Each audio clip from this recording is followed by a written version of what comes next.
오늘 설교 말씀의 제목은 불순종의 구실, 또 메신저를 공격, 우리 이 말씀을 가지고 본문 말씀을 살펴보기를 원합니다. 유대인들은 예수님의 설교를 듣고 가르침을 들을 때마다 그 메시지가 분명하고 확실하다라고 하는 것을 부인을 할 수가 없었습니다. 그 메시지 자체에는 아무런 문제가 없었습니다. 자, 그러나 그 메시지를 받아들이기는 싫었고 또 듣기가 싫었습니다. 그래서 이 문제를 유대인들이 나름대로 해결하고자 썼던 방법이 무엇이냐면 메시지를 전하는 사람, 그 사람 메신저라고 그러죠. 자, 그 사람을 정면으로 이제 부정해버리고 반박하는, 공격하는 이 형태를 이제 취한 것입니다. 그러니까 결론적으로 말하면 메시지는 부정할 수 없고 그 메시지를 좀 어떻게 해서든지 안 들으려고 하는 그 작전이 뭐였냐면 그 메시지를 말하는 메신저를 공격하고 반박하는 것이었습니다. 이것은 오늘날도 여러분 마찬가지입니다. 세상 사람들이 자주 쓰는 방법 중에 하나예요. 여러분들이 어떤 정치 뉴스를 한번 보세요. 보시면 똑같습니다. 어디서 뭐 의혹이 있다, 뭐 사건이 있다. 그러면 사람들이 이 문제를 정치적으로 해결하는 방법이 뭐냐면 그 의혹을 제기한 사람, 메신저에 대해서 과거 사생활까지 다 들춰내고 그 사람이 어떤 행적 다 들춰내면서 이 사람은 신뢰할 수 없는 사람이다. 이 사람은 정말로 형편없는 사람이다. 나쁜 사람이다. 어디에 또 다른 의혹에 엮여 있는 사람이다. 그러므로 이 사람이 지금 제기하는 의혹과 어떤 증거들은 메시지는 신뢰할 수 없다. 이렇게 여러분 풀어가는 방법이 전부 다 오늘날 이 시대가 정치적으로 풀어가는 이 방법인 것이죠. 그런데 이 방법이 참 악한 방법이에요. 악한 방법입니다. 오늘 예수님도 이런 악한 방법에 의해서 똑같이 공격을 당하는데 메시지는 확실한데 사람들이 메신저로서 그 예수님을 신뢰하기 어렵다라는 그 논리를 펼치면서 오늘 예수님을 무참히 공격하고 있죠. 이유는 딱 한 가지입니다. 믿고 싶지 않아서 그래요. 믿고 싶지 않기 때문에, 받아들이고 싶지 않기 때문에 오늘 그 구실 중에 하나로 메신저를 공격하는 것을 볼 수가 있습니다. 자, 예수님의 가르침, 예수님에 대해서 사람들이 이렇게 이야기를 합니다. 자, 가르침 자체에 대해서는 문제 제기를 안 해요. 그냥 예수님 사람됨에 대해서 문제 제기를 합니다. 우리 한번 성경 요한복음 7장 15절을 같이 한번 보시겠습니다. 7장 15절입니다. 자, 함께 읽겠습니다. 시작. 유대인들이 놀랍게 여겨 이르되 이 사람은 배우지 아니하였거늘 어떻게 그를 아느냐 하니, 메시지를 듣고는 참 놀랍다. 반응은 그거예요. 그런데 그 다음 뭐라고 합니까? 배우지도 못한 사람이 어떻게 그를 아느냐. 이거 예수님의 어떤 학력, 출신, 외적인 어떤 외모를 보고 지금 메신저를 공격하고 깎아내리는 것입니다. 그렇잖아요? 사람들이 지금 주목하는 거는 메시지에 주목하고 있지 않고 그냥 메신저에 주목을 하고 있습니다. 자, 이러한 부분은 또 요한복음 7장 27절에 언급이 되는데 제가 한번 읽겠습니다.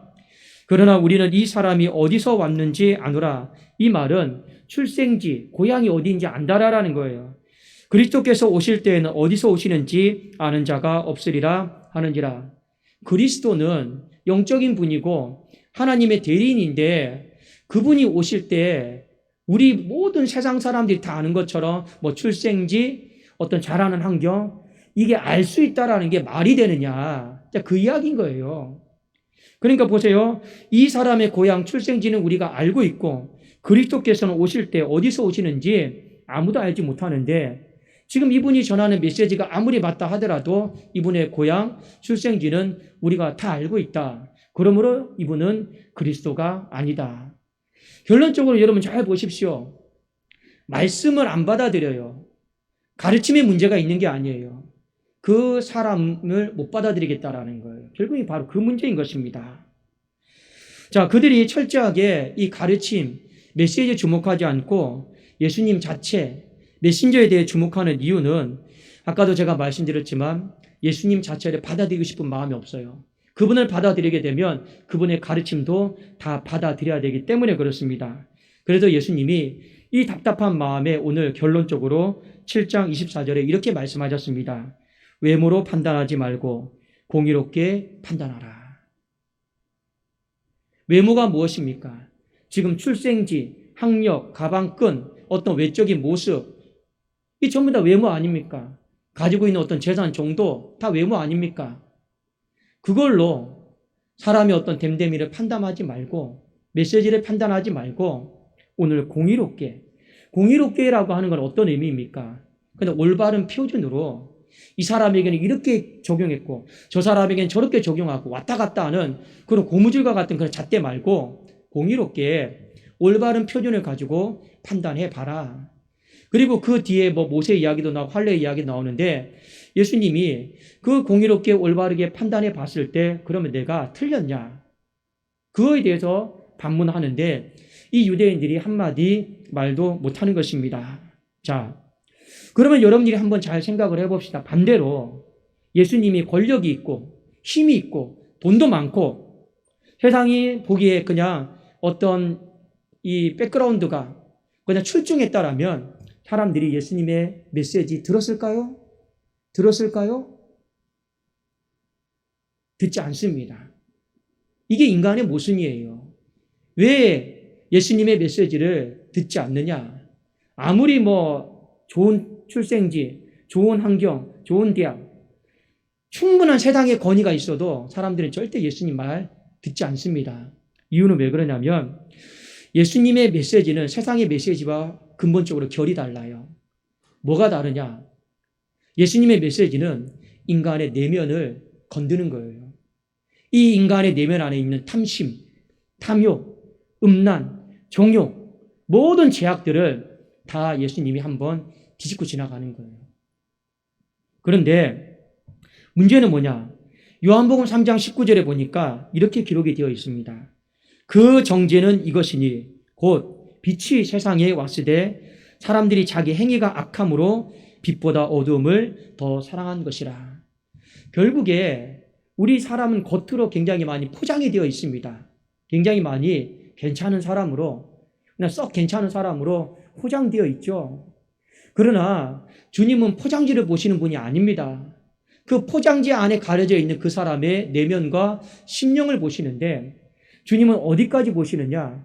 그 본질적인 죄성, 그 본질적인 안에 욕망들, 탐심들, 내가 사람들한테 발설하지 않았던 내 안에 오직 더러운 것들, 이런 것들을요, 그 가르침을 통해서 다 들춰내시고 드러내시니까 결론적으로 예수님이 가방끈이 짧든 가방끈이 길든 사람들은 듣고 싶지 않아요.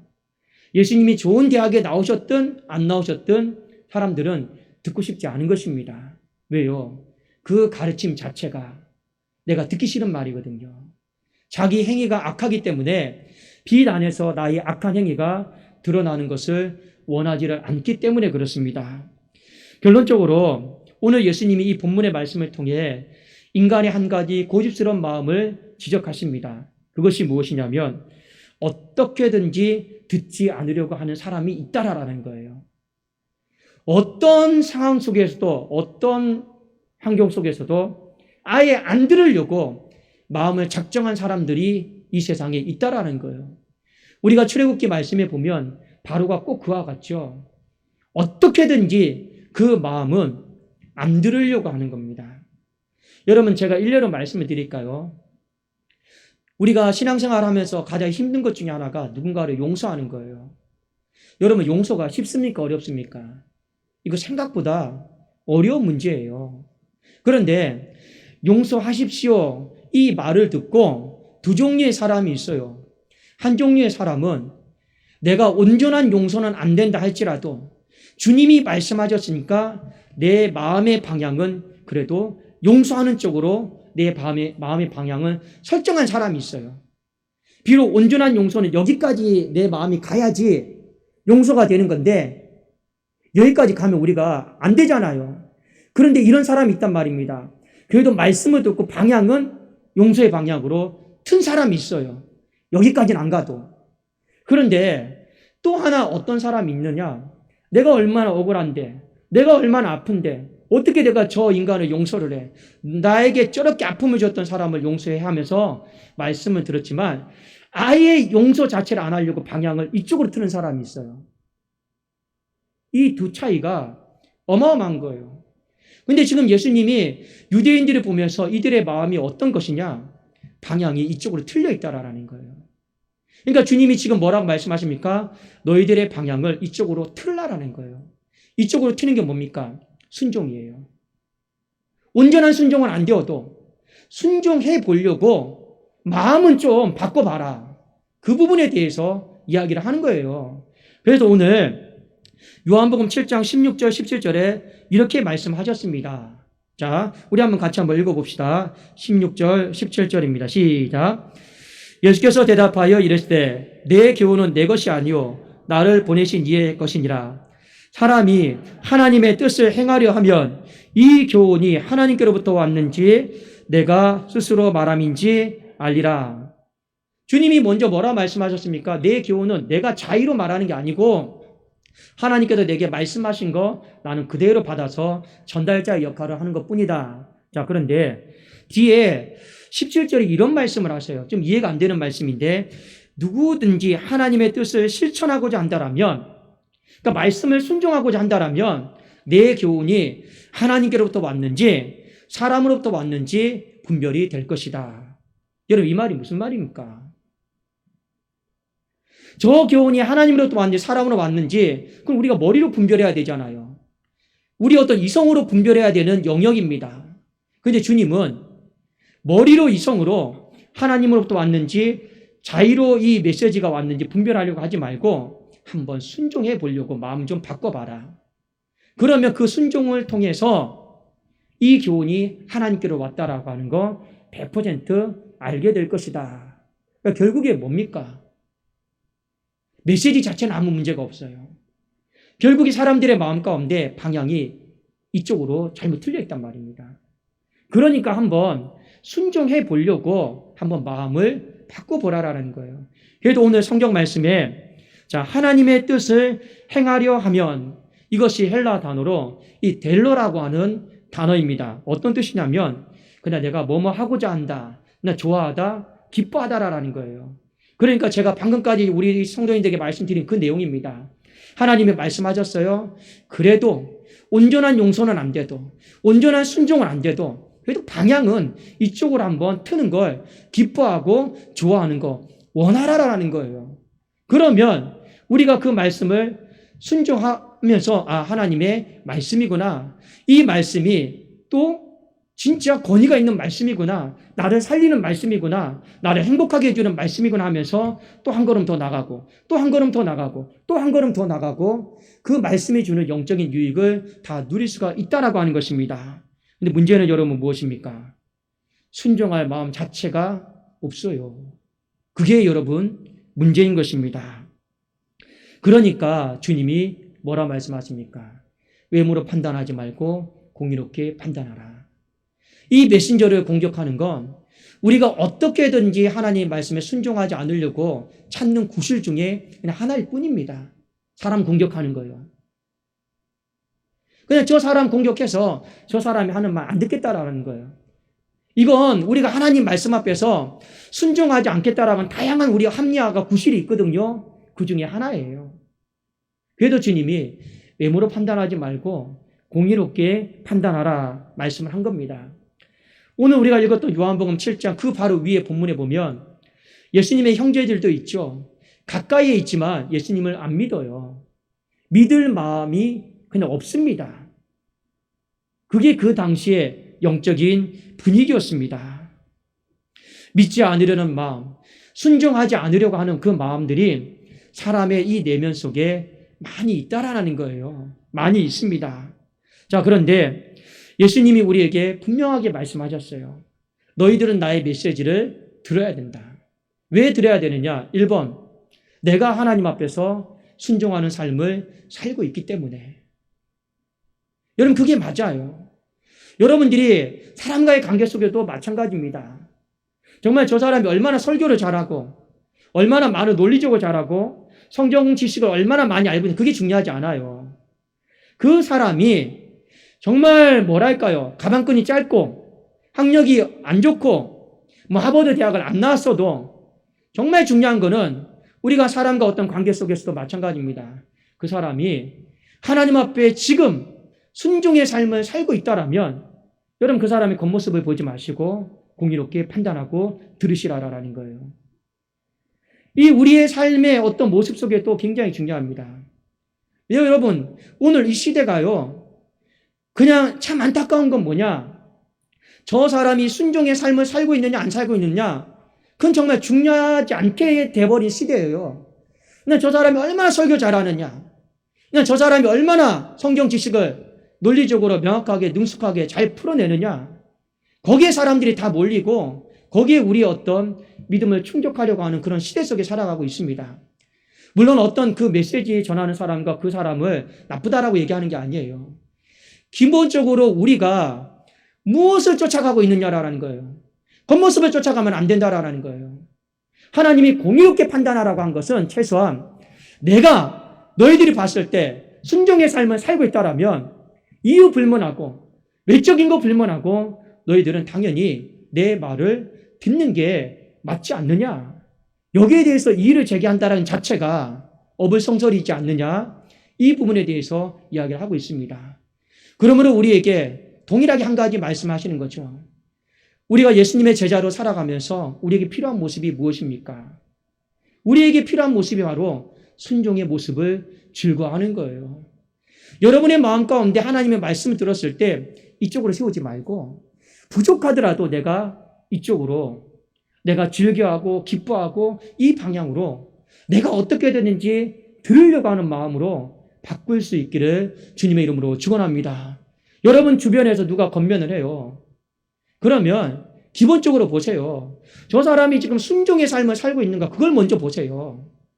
자, 예배를 내가 드려야 될지 말아야 될지 누구한테 물어봐야 됩니까? 예배 드리고 있는 사람에게 물어봐야죠.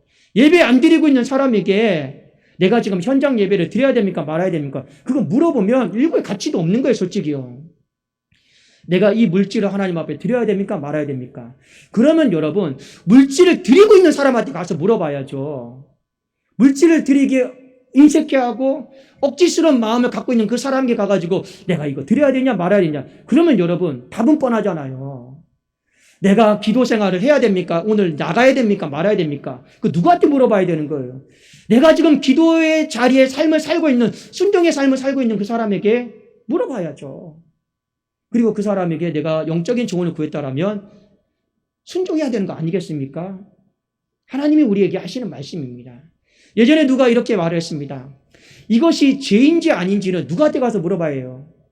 이것이 죄인지 아닌지는 분별하려면 누구한테 물어봐야 됩니까? 죄 짓고 있는 사람에게 물어봐야 됩니까? 누구에게 물어봐야 됩니까? 그 죄를 안 지으려고 애쓰는 사람한테 가서 이것이 죄인지 아닌지 물어봐야죠. 이미 내가 그 죄를 짓고 있는 사람에게 이것이 죄인지 아닌지는 분별 자체가 안 되는 거 아니겠습니까? 그러므로 주님이 우리에게 분명하게 첫 번째 하신 말씀이 있습니다. 내가 그 당시에는 내가 하나님의 말씀을 철저하게 순종하고 있으니 너희는 내 말을 들어야 된다. 그리고 오늘 살아가는 우리에게는 이 말씀이 어떻게 적용이 될까요? 너희들이 정말로 어떤 겉모양이 아니라 그 하나님 앞에 공의, 올바른 표준, 바로 순종의 삶을 사십시오. 순종의 삶을 살아야 됩니다. 그걸 통해서 그 메시지를 전하고 가르치고 권면하면서 해야지, 말도 안 되는 세상의 권위, 말도 안 되는 목사의 권위, 그런 것 가지고 당신들은 내 말을 들어야 됩니다. 이거 자체가 말이 안 된다라는 거예요. 그러므로 오늘 이 말씀을 통해서 우리가 먼저 가장 회복해야 될 게 무엇이냐? 바로 순종의 마음, 이 델로입니다. 어떻게 해서든지 내가 순종하는 쪽으로 마음을 세우려고 하고 순종하는 삶을 살려고 하는 그것이 하나님께서 우리에게 요구하시는 올바른 표준이고 공의입니다. 그것을 먼저 회복할 수 있어야 돼요. 이거 놓쳐버리면요, 나중에 겉모양 껍데기만 남고 권위의식만 남게 돼 있어요. 그리고 그 권위로 밀어붙이게 됩니다. 이제는 그런 시대가 아닙니다. 예수님 시대 때도 예수님이 충분한 외적인 권위가 있음에도 불구하고 예수님은 어떤 권위를 내세웠습니까? 내가 하나님 말씀에 순종하고 있다. 그 공의로운 권위를 내세웠다라는 거예요. 우리가 오늘 말씀을 통해 이 부분을 한번 살펴보기를 원하고, 다음 두 번째는 무엇이냐? 바로 우리들의 마음 가운데 이 하나님의 말씀을 받아들이려고 하지 않는 이 불편한 마음들이 있습니다. 그게 다 있어요. 목사라고 해서 모든 하나님의 말씀들에 대해서 다 즐겨하는 것도 아닙니다. 누구에게나 내 안에 하나님이 이 건드시는 게 있어요. 불편하게 건드시는 게 있어요. 어떤 사람은 정욕을 건들고요, 탐심을 건들고요, 어떤 사람은 물질을 건들고요. 하나님이 다 건드는 게 있습니다. 다 건드는 게 다 하나씩은 다 있단 말이에요. 하나님이 여러분들에게 그 내면의 어떤 마음을 건드실 때 용서하라요. 근데 이미 우리는 그 사람 용서하기 싫어요. 힘든 일이잖아요. 그러니까 우리는 보통 뭐라고 말합니까? 하나님 말씀하지 마십시오. 건들지 마십시오. 내가 이 부분은 하나님 건들지 마시고 나머지는 내가 다 하겠습니다. 우리 보통 그러잖아요. 여러분 다 주님이 여러분의 삶에 10가지 다 건들면 10가지 다 순종합니까? 보통은 제가 알기로는 한 가지 이것만은 건들지 마십시오. 나머지 9개는 제가 어떻게든지 해보겠습니다. 사람이 보통 주님 앞에 그래요. 그런데 우리가 이 땅을 살아가면서 하나님 말씀 앞에서 하나님의 말씀은 살아있고 활력 있고 운동력이 있어서 우리 어떤 상황 봐가면서 이건 건들고 저건 건들지 않고 그러시는 분도 아닙니다. 여러분은 온전히 치유하시고 고치시기 위해서 하나님 머리부터 발끝까지 다 건드시는 분이에요. 그리고 여러분 그렇게 건드려 주시는 걸 감사하게 여기셔야 돼요. 왜 그런지 아십니까? 병원에 가서 암 수술을 하는데 여러분 상식적으로 생각을 해보십시오. 의사가 내 몸을 찢었어요.